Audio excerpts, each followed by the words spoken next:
Okay, so this is the reteach for the extended proportionality. This is the test you took last Friday. This is going to be number 1, and I'm going to have all the different problems in different videos. So make sure you have the correct one or watch them all and make sure that you are going to do the assignment correctly. So if you watch them all, it actually helps you with your retest. So make sure you watch all the videos. So here's number 1.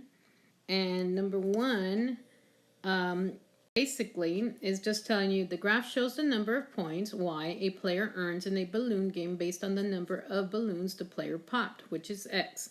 So in this case, the numbers of balloons popped is x and the number of points is y. So what I'm going to do is I'm going to actually do a table, and I'm going to leave room to do the process because that actually helps me find the equation. So if I know that for one balloon I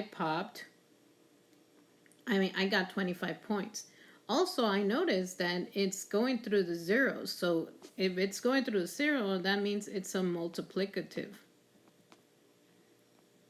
So if it's multiplicative, I could eliminate A and B. Now all I have to do is then go to 2. So 2 would be 50. 3 would be 75. 4 would be 100. So I already have enough information in order to see what my answer is. So I know that 1 times 25 gives you 25. 2 times 25 gives you 50. 3 times 25 gives you 75. And 4 times 25 gives you 100. So I know that x times 25 will give you y. So all I have to do is find that answer.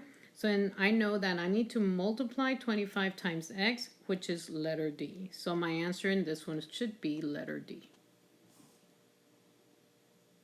So go on to number 2 so you'll be able to know the answer.